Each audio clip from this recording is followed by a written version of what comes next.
सत्य युग में जब रंभ नाम के असुर की जलती हुई चिता में उसकी पत्नी महिषी कूद पड़ी और खुद की आहुति दे दी, तब उस जलती हुई चिता में से महिषासुर के अलावा रक्त बीज भी बाहर निकला, जो कि स्वयं रंभ था। और पिछले जन्म में अग्निदेव के घोर तप के कारण ही वह इस बार पूर्ण जन्म लेकर रक्त बीज के रूप में वापस लौटा था। रक्त बीज बेहद चतुर होने के साथ साथ अत्यंत बलशाली भी था। फिर भी वह अपने बल से संतुष्ट न था और इसीलिए वह अमर होने की कामना लिए जंगल की ओर चल पड़ा और फिर ब्रह्मदेव की तपस्या में लीन हो गया। तपस्या करते करते सैकड़ों वर्ष बीत गए, पर ब्रह्मदेव अब तक प्रकट न हुए। लेकिन रक्त बीज अपनी तपस्या से तस से मस न हुआ। वह निरंतर ब्रह्मदेव को प्रसन्न करने के लिए अपने तपस्या में डूबा रहा और आखिर में ब्रह्मदेव को रक्त बीज के सम्मुख प्रकट होना ही पड़ा। जिसके बाद ब्रह्मदेव ने रक्त बीज को उसके गहरे तप से जगाकर अपना वरदान मांगने को कहा। फिर रक्त बीज ने ब्रह्मदेव को अपना अभिवादन देते हुए उनसे सीधा अमर होने का वरदान मांग लिया। जिसके बाद ब्रह्मदेव भी सोच में पड़ गए। काफी सोच विचार करने के बाद ब्रह्मदेव ने रक्त बीज को अमरता का वरदान देने से मना कर दिया, परंतु उन्होंने रक्त बीज को एक ऐसा वरदान दे दिया जो कि अमरता के वरदान से बिल्कुल भी कम न था। दरअसल इस वरदान के दौरान रक्त बीज के शरीर से निकले रक्त के हर बूंद के धरती के स्पर्श मात्र से ही और रक्त बीज पैदा होंगे और उनके भी रक्त के धरती के स्पर्श मात्र से और नए रक्त बीज पैदा होते ही रहेंगे, यानी कि रक्त बीज के पनपने की कोई सीमा न होगी। वरदान देने के बाद ब्रह्मदेव अंतर्धान हो गए। जिसके बाद रक्त बीज ठहाके लगाते हुए सीधा पाताल लोक के महिषी शासित क्षेत्र पहुंच गया। दरअसल पिछले जन्म में जब वह रंभ था तो उसे महिषी असुरों ने मिलकर समाप्त कर दिया था और अब इसी का बदला वह महिषी वंश से लेने के लिए वापस आकर उनके समक्ष खड़ा हो चुका था। और फिर रक्त बीज ने महिषी राज्य के अंदर मार काट मचाकर रख दी। उसने अकेले ही महिषियों के राजा समेत समस्त प्रमुख महिषी योद्धाओं को समाप्त कर दिया। फिर बाकी बचे और डरे हुए महिषी असुरों का स्वयं राजा बन बैठा और यह बात पूरे पाताल लोक में फैल गई, जिससे कि पाताल लोक के समस्त बड़े से बड़े असुर भी रक्त बीज के नाम मात्र से ही घबराने लगे। रक्त बीज पूरे पाताल लोक का शासक बन बैठा था। दिन यूं ही बीतते गए और एक दिन रक्त बीज को महिषासुर की याद आई और वह महिषासुर को ढूंढने पाताल लोक के अन्य राज्य की ओर निकल पड़ा, जहां उसे पता चला कि कई वर्ष पहले तो महिषासुर किसी 10 भुजाओं वाली विशालकाय देवी के हाथों वीर गति को प्राप्त हो चुका है। जिसके बाद यह सुनते ही रक्त बीज आग बबूला हो उठा और फिर वह देवी दुर्गा को पागलों की तरह जमीन से लेकर आसमान हर जगह ढूंढने निकल पड़ा, पर उसे देवी दुर्गा कहीं भी न मिली। फिर रक्त बीज के तमाम बार पूछने पर कोई भी असुर यह नहीं बता पाया कि वह 10 भुजाओं वाली विशालकाय देवी अचानक कहां से आई थी। जिसके बाद रक्त बीज एक गहरे चिंतन में पड़ गया। फिर उसने सोचा कि हो न हो उस 10 भुजाओं वाली विशाल देवी के बारे में ये देवताओं की पूजा पाठ करने वाले साधु संतों को अवश्य ही कुछ न कुछ पता होगा। फिर उसने अपने तमाम असुर सैनिकों को देवी दुर्गा का पता लगाने के लिए साधुओं के पास भेज दिया। जिसके बाद रक्त बीज के असुर सैनिकों ने बड़े ही क्रूर तरीके से साधुओं से उस विशालकाय 10 भुजाओं वाली देवी के बारे में पूछने लगे, पर किसी भी साधु संत के पास उनके सवालों का उत्तर न था। रक्त बीज की यह जानलेवा खोज देवी दुर्गा के लिए यूं ही जारी रही और वहीं दूसरी तरफ महर्षि कश्यप और दनु के 2 पुत्र शुंभ और निशुंभ नाम के 2 असुर भाई एक शांत वन में ब्रह्मदेव की तपस्या में कई वर्षों से लीन हुए बैठे थे। और फिर शुंभ और निशुंभ के सम्मुख अचानक ब्रह्मदेव का आगमन हुआ। जिसके बाद ब्रह्मदेव ने उनसे अपना इच्छित वरदान मांगने को कहा। जिसके बाद हर असुर की तरह शुंभ और निशुंभ ने भी ब्रह्मदेव से अमरता का वरदान मांग लिया, जिसके लिए ब्रह्मदेव ने उन्हें साफ साफ मना कर दिया। दरअसल शुंभ और निशुंभ दोनों भाई स्त्रियों के प्रति काफी आकर्षित थे और वे स्त्रियों को सिर्फ और सिर्फ संभोग की वस्तु मात्र ही मानते थे और इसीलिए ब्रह्मदेव ने इन 2 असुर भाइयों को लगभग महिषासुर जैसा ही वरदान दे दिया, जिसके दौरान शुंभ और निशुंभ का वध सिर्फ एक महाशक्तिशाली स्त्री के हाथों ही संभव था। और इसी बीच इंद्रदेव ने शुंभ और निशुंभ के बड़े भाई नमुच्ची को अपने निजी मतभेद के कारण मौत के घाट उतार दिया। जिसके कुछ वर्षों के बाद जब शुंभ और निशुंभ पाताल लोक अपने राज्य में वापस लौटे और अपने बड़े भाई नमुच्ची के मौत की खबर सुनी तो उनके क्रोध का ठिकाना न रहा। जिसके बाद उन्होंने स्वर्गलोक पे आक्रमण करने की ठान ली। फिर शुंभ और निशुंभ अपनी असुर सेना लिए स्वर्गलोक की ओर निकल पड़े, जहाँ की इंद्रदेव समेत समस्त देवता नृत्य का आनंद उठा रहे थे। फिर अचानक स्वर्ग पे शुंभ और निशुंभ समेत तमाम असुरों का आगमन शुरू हो गया। जिसके बाद देवता असुरों की इतनी बड़ी सेना को देख अचंभे में पड़ गए और देवता भी युद्ध के लिए असुरों के समक्ष डट कर खड़े हो गए। पर इससे पहले कि युद्ध का बिगुल बजता निशुंभ ने अपना नियंत्रण खो दिया और अकेले ही इंद्रदेव के ऊपर टूट पड़ा। जिसके बाद इंद्रदेव और निशुंभ के बीच एक घमासान युद्ध प्रारंभ हो गया। दोनों एक दूसरे को बराबरी का टक्कर दे रहे थे। साथ ही देवताओं और शुंभ समेत असुरों की सेना अपने प्रतिद्वंदी के जितने का इंतजार कर रहे थे। काफी समय तक शक्ति युद्ध और मल युद्ध चलते रहने के बाद इंद्रदेव ने आखिरकार निशुंभ को वहीं धूल चटा दी। जिसके बाद शुंभ और निशुंभ समेत पूरी असुर सेना का आत्मविश्वास युद्ध से पहले ही डगमगा गया और वहीं इंद्रदेव के जितने के बाद देवताओं का आत्मविश्वास ठहाके लगाने लगा था। फिर युद्ध का बिगुल बजा और देवताओं के साथ असुरों का युद्ध प्रारंभ हो गया। इस युद्ध में देवताओं ने खुलकर अपने शक्तियों को शुंभ और निशुंभ समेत पूरे आसुरी सेना पे बरसाना शुरू कर दिया, जिसमें आसुरी सेना पूरी तरह घायल होने लगी। जिसके बाद शुंभ और निशुंभ ने भी अपने वरदानी ताकतों का इस्तेमाल करना शुरू कर दिया, जिसका देवताओं पे कुछ खास असर न हुआ। यहाँ तक कि देवता असुरों के साथ उपहास करते हुए युद्ध करने लगे थे। शुंभ और निशुंभ समेत पूरी आसुरी सेना देवताओं के समक्ष लाचार नजर आ रही थी। देवता यूं ही ठहाके लगाते रहे और असुर युद्ध को पूरी तरह से हारने की कगार पे आ चुके थे कि अचानक हारे हुए असुरों के पीछे से एक और जोरदार ठहाके लगाने की आवाज आने लगी, जिसपे सभी देवता मौन हो गए और कुछ देर के लिए सोच में पड़ गए। जिसके बाद आगमन हुआ रक्तबीज का, जो कि ठहाके लगाता हुआ हारे हुए तमाम असुरों के अंदर एक उम्मीद जगाता हुआ आगे बढ़ता चला आया और देवताओं के समक्ष आ खड़ा हुआ। उसके मात्र ठहाके लगाने से ही पूरा इंद्रासन कांपने लगा था। साथ ही उसे देख इंद्रदेव समेत सभी देवता भी थड़ थड़ कांपने लगे थे। दरअसल रक्तबीज उस समय स्वर्गलोक पिछले जन्म में इंद्रदेव के हाथों मारे गए अपने भाई क्रंभ का बदला लेने आया था। फिर इंद्रदेव ने कुबेर को एक संकट संकेत भेजा, जिसके कुछ क्षण के अंदर ही कुबेर अपने तमाम यक्षों के साथ स्वर्गलोक में प्रकट हुए और फिर सभी देवताओं ने मिलकर रक्तबीज और शुंभ निशुंभ समेत सभी असुरों पे अपनी पूरी क्षमता के साथ टूट पड़े। जिसके बाद एक भयंकर युद्ध प्रारंभ हो गया। इस युद्ध में देवता और असुर दोनों ही बराबरी उत्साह के साथ युद्ध कर रहे थे। यहाँ शुंभ और निशुंभ ने तो देवताओं को इस बार कांटे की टक्कर दे ही रहे थे और वहीं रक्तबीज अकेले ही बड़ी तेजी से पूरे यक्षों का नामो निशान मिटाए जा रहा था। युद्ध यूं ही कुछ समय तक चलता रहा, पर कुछ समय के बाद देवताओं के सभी यक्ष सेना समाप्त हो चुके थे और अब इस युद्ध में असुरों का पलड़ा पूरी तरह से भारी हो चुका था। जिसके बाद रक्तबीज समेत शुंभ और निशुंभ एक साथ मिलकर सभी देवताओं के ऊपर टूट पड़े, जिनके भय से इंद्रदेव और कुबेर समेत सभी देवता स्वर्ग से अंतर्धान हो गए। जिसके बाद शुंभ और निशुंभ रक्तबीज के दम पर स्वर्गलोक को पूरी तरह से जीत चुके थे और वे रक्तबीज से काफी प्रभावित भी हुए। जिसके बाद शुंभ और निशुंभ ने रक्तबीज के समक्ष अपना सेनापति बनने का प्रस्ताव रखा और साथ ही उसके हर कार्य में बराबरी का सहयोग देने का वादा भी किया। जिसके बाद रक्तबीज ने उनके इस प्रस्ताव को स्वीकार कर लिया। साथ ही शुंभ और निशुंभ ने अपने दो बेहद शक्तिशाली और प्रमुख दो असुर भाइयों छंड और मुंड को देवताओं की खोज में उनके पीछे लगा दिया और यहाँ देवता पूरे ब्रह्मांड की नजरों से छिप छिपाते हुए पृथ्वी में स्थित कैलाश पहुंच गए और महादेव के समक्ष त्राहिमाम की गुहार लगाने लगे। पर उस समय महादेव अपने गहरे ध्यान में लीन थे। काफी समय तक त्राहिमाम की गुहार लगाने के बावजूद भी महादेव तो अपने ध्यान में ही लीन रहे, परंतु देवी पार्वती अपने गुफा से निकलकर बाहर आईं और देवी पार्वती ने देवताओं से त्राहिमाम का कारण पूछा। जिसके बाद सभी देवता उन्हें सारी बात बताने लगे कि तभी वहां देवताओं को ढूंढते हुए दोनों असुर भाई चंड और मुंड भी कैलाश पहुंच गए और चुपके से देवताओं की सारी बातें सुनने लगे कि तभी चंड और मुंड का ध्यान देवी पार्वती की ओर गया और उनकी आंखें वहीं फटी की फटी रह गईं। उन्होंने आज तक इतनी सुंदर स्त्री कहीं भी देखी न थी। उनका पूरा ध्यान देवताओं से हटकर सिर्फ देवी पार्वती की ओर केंद्रित हो गया। उनसे रहा न गया और फिर वे कैलाश से भागते हुए स्वर्गलोक अपने स्वामी शुंभ और निशुंभ के समक्ष जा पहुंचे और उनके समक्ष देवी पार्वती के सुंदरता की व्याख्या करने लगे। इतना सुन शुंभ और निशुंभ देवी पार्वती को स्वर्ग की रानी बनाने का ख्वाब देखने लगे। जिसके बाद उन्होंने छंड और मुंड को देवी पार्वती के समक्ष शुंभ और निशुंभ से विवाह कर स्वर्गलोक की रानी बनने का प्रस्ताव ले जाने को कहा। साथ ही यदि देवी पार्वती उनके प्रस्ताव को ठुकरा दे तो उन्हें बलपूर्वक स्वर्ग लाने का भी जिम्मा सौंपा और इसके लिए शुंभ और निशुंभ ने कैलाश पे देवताओं की स्थिति को ध्यान में रखते हुए छंड और मुंड को लगभग 1 लाख असुर सैनिकों के साथ कैलाश के लिए रवाना कर दिया।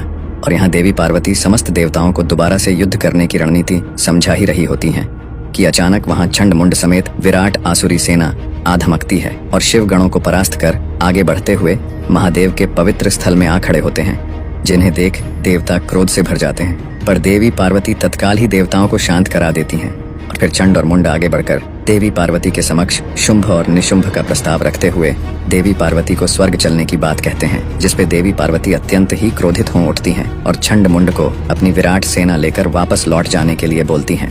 यह सुन चंड मुंड देवी पार्वती को अपशब्द सुनाने लगते हैं, जिसे सुन वहां खड़े देवताओं के भी रोंगटे खड़े हो जाते हैं और देवी पार्वती अत्यंत ही क्रोधित। और यह अपशब्द देवी दुर्गा भी अपने देवी लोक में बैठे बैठे सुन रही थी और प्रचंड रूप से क्रोधित हो रही थी। छंड और मुंड देवी पार्वती को सीधे तरीके से न चलने पर केश पकड़कर घसीट कर ले जाने की बात कहने लगे। जिसके बाद देवी दुर्गा से अपने अवतार देवी पार्वती का यह अपमान सहन नहीं हुआ और फिर देवी दुर्गा ने कैलाश पर ध्यान में बैठे महादेव को एक दिव्य संकेत भेजा और दूसरा दिव्य संकेत देवी पार्वती को भेजा, जिसके द्वारा देवी दुर्गा ने देवी पार्वती के एक अंश को महादेव के गले में प्रवेश कराया, जो कि महादेव के गले में स्थित विष से भर उठा। फिर वही विष से भरा हुआ अंश वापस देवी पार्वती के अंदर आकर समाहित हो गया और यह होता हुआ सिर्फ देवी दुर्गा, देवी पार्वती और महादेव के अलावा और कोई भी न देख या जान पाया। जिसके बाद पहले से ही अत्यंत क्रोधित देवी पार्वती के शरीर का रंग अचानक नीला पड़ने लगा, जिसके बाद देवी पार्वती के शरीर का आकार भी बदलना शुरू हो गया। फिर देवी पार्वती का कद काठी पर्वतों के समान विशालकाय बन गया। फिर देवी पार्वती के इस काली रूप को देख छंड मुंड समेत पूरी आसुरी सेना थड़ थड़ कांपने लगी और देवता अचंभित मगर प्रसन्न हो उठे। जिसके बाद देवी काली ने एक जोरदार गर्जना भरी और उनके गर्जना मात्र से ही छंड मुंड समेत समस्त असुर सेना बहरे होने के साथ साथ हवा में झटके खाकर दूर जा गिरे। फिर देवी काली ने अपने दोनों हाथों में दिव्य तलवार प्रकट कर लाखों असुरों के ऊपर टूट पड़ी। देवी काली अपने दोनों तलवारों से तमाम असुरों का विनाश करने लगी। उस समय पूरे कैलाश समेत आसपास के तमाम पहाड़ी क्षेत्र देवी काली के गर्जना और पैरों के जमीन में रखने मात्र से ही थर्रा उठा था। जिसके बाद आखिर में छंड और मुंड दोनों ही देवी काली के आगे गिड़गिड़ाने लगे, पर प्रचंड क्रोधित देवी काली ने अपने तलवार के एक ही वार से छंड और मुंड का सिर धड़ से अलग कर दिया। इसी बीच कुछ बचे कूचे असुर बेहद भयभीत अवस्था में कैलाश से अपनी जान बचाकर भागते हुए स्वर्ग शुंभ और निशुंभ के पास चले आए और उन्हें सारी बात बताने लगे। जिसके बाद शुंभ और निशुंभ आश्चर्य में पड़ गए। फिर उन्होंने देवी पार्वती के सम्मुख खुद ही जाने की सोच ली, पर तब उन्हें ब्रह्मदेव का वो दिया हुआ वरदान याद आया, जिसमें उन्होंने शुंभ और निशुंभ को सिर्फ एक परम शक्तिशाली स्त्री के हाथों ही वध होने का वरदान दिया था। और देवी पार्वती के इस भयंकर और विकराल रूप की व्याख्या सुनकर उन्होंने खुद को वहीं रोक लिया। फिर शुंभ और निशुंभ को अपने मित्र और सेनापति महाप्रलयनकारी रक्तबीज की याद आई। फिर उन्होंने सोचा कि देवी पार्वती के इस विकराल काली रूप को रक्तबीज ही काबू में ला सकता है और देवी पार्वती को अपने बलपूर्वक स्वर्ग तक ला सकता है। जिसके बाद उन्होंने रक्तबीज को याद किया। फिर कुछ क्षण के बाद रक्तबीज शुंभ और निशुंभ के सम्मुख प्रकट हुआ और उसे स्वर्ग बुलाने का कारण पूछा। जिसके बाद शुंभ और निशुंभ ने रक्तबीज को सारी बात बताई और रक्तबीज के सम्मुख प्रचंड क्रोधित देवी पार्वती को काबू में कर स्वर्ग लोक तक लेकर आने का प्रस्ताव रखा। जिसके बाद देवी पार्वती के इस भयंकर और विशाल काली रूप की व्याख्या सुनकर रक्तबीज को देवी पार्वती पे संदेह हुआ और उसने सोचा कि अब शायद उसकी वर्षों की तलाश यहीं खत्म हुई। जिसके बाद रक्तबीज ने शुंभ और निशुंभ के इस प्रस्ताव को आसानी से स्वीकार कर लिया और निकल पड़ा कैलाश की ओर। और यहाँ कैलाश में देवी काली शांत होते हुए देवी पार्वती के रूप में वापस आ ही रही होती हैं कि अचानक कैलाश में रक्तबीज का आगमन होता है, जिसको देख सभी देवता डर से थर्रा उठते हैं और रक्तबीज ठहाके लगाता हुआ देवी पार्वती के सम्मुख चला आता है।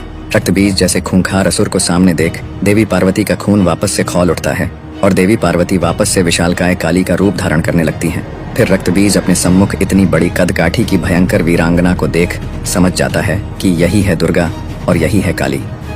फिर रक्तबीज भी महिषासुर के बदले की आग में जलते हुए अपने अंदर वर्षों से पल रहे क्रोध को जगा लेता है और देवी काली पे अपने भयंकर और विस्फोटक अग्नि से प्रहार कर देता है।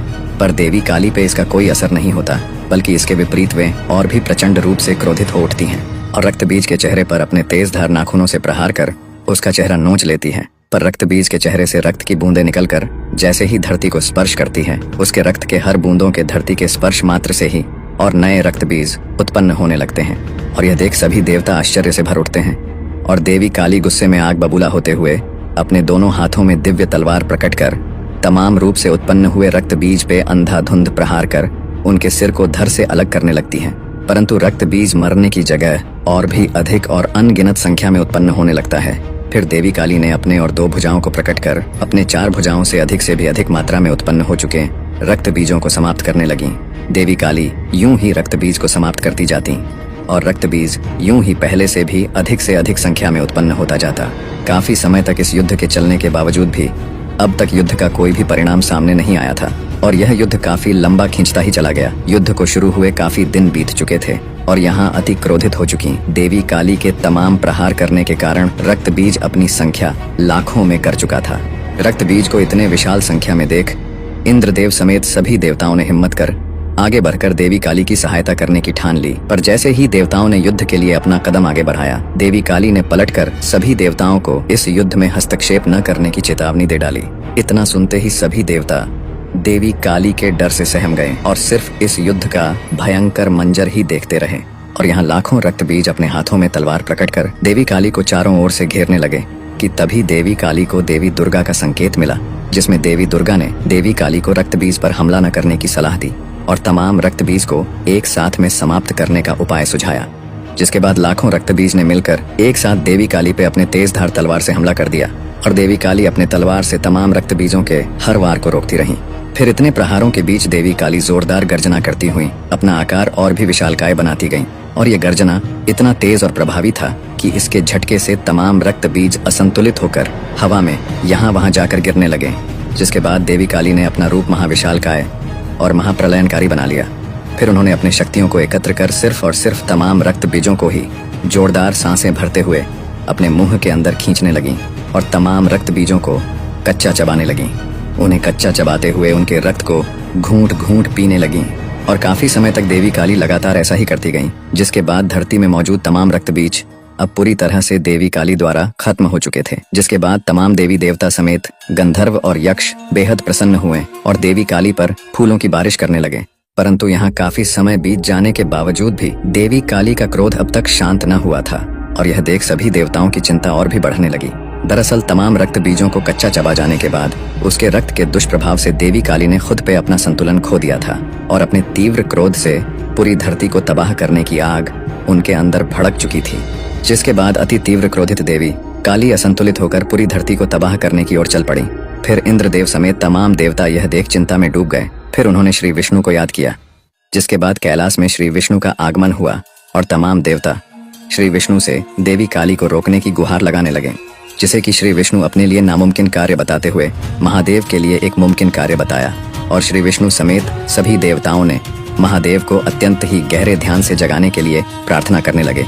जिसके बाद महादेव ने अपनी आंखें खोलते हुए श्री विष्णु को नमन किया और अपनी आंखों से तबाही से बिखरे पड़े कैलाश को देखा। फिर सभी देवताओं ने महादेव को सारी बात बताई। जिसके बाद महादेव की नजर काफी दूर तक पहुंच चुकी विशालकाय देवी काली पर गया। फिर महादेव अपने स्थान से अंतर्धान होकर अपना आकार बदलकर सीधे चले आ रही देवी काली के मार्ग पर लेट गए। जिसके बाद प्रचंड क्रोधित अवस्था में चलते चलते अचानक देवी काली का पांव मार्ग पर लेटे हुए महादेव के छाती के ऊपर पड़ गया। फिर जैसे ही देवी काली की नजर पांव के नीचे दबे महादेव पे पड़ी, वैसे ही उनका सारा क्रोध शांत हो गया और साथ ही उन्हें अपनी भूल का आभास भी। जिसके बाद देवी काली अचानक सामान्य आकार में आती हुई देवी पार्वती का रूप लेने लगी। फिर मूर्छित होकर धरती पे गिरने लगी कि अचानक महादेव ने देवी पार्वती को थाम लिया और उन्हें उठाकर अपने स्थान पे लेकर आए। देवी पार्वती को मूर्छित अवस्था में देख तमाम देवी देवता समेत शिवगण चिंतित हो उठे। फिर महादेव देवी पार्वती को चेतना में वापस लेकर आए और यह देख सभी देवी देवता समेत पूरा कैलाश खुशी के मारे झूम उठा। पर काली अवतार धारण करने के कारण देवी पार्वती का रंग रूप काला पड़ चुका था, जिससे कि देवी पार्वती परेशान रहने लगी थीं। फिर महादेव ने देवी पार्वती को ब्रह्मदेव की तपस्या करने की सलाह दी। जिसके बाद देवी पार्वती कैलाश के शिव स्थान से काफी दूर जाकर किसी और पर्वत की चोटी पर बैठकर ब्रह्मदेव की तपस्या में लीन हो गईं। देवी पार्वती कुछ वर्षों तक यूं ही ब्रह्मदेव की तपस्या में लीन रहीं। फिर एक दिन ब्रह्मदेव देवी पार्वती के सम्मुख प्रकट हुए और उनसे अपना वरदान मांगने को कहने लगे। जिसके बाद देवी पार्वती ने ब्रह्मदेव से अपना रंग रूप वापस दिलाने को कहने लगी।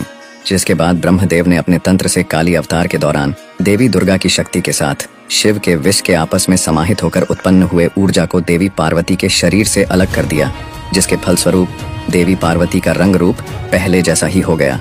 फिर देवी पार्वती अत्यंत ही प्रसन्न हुई।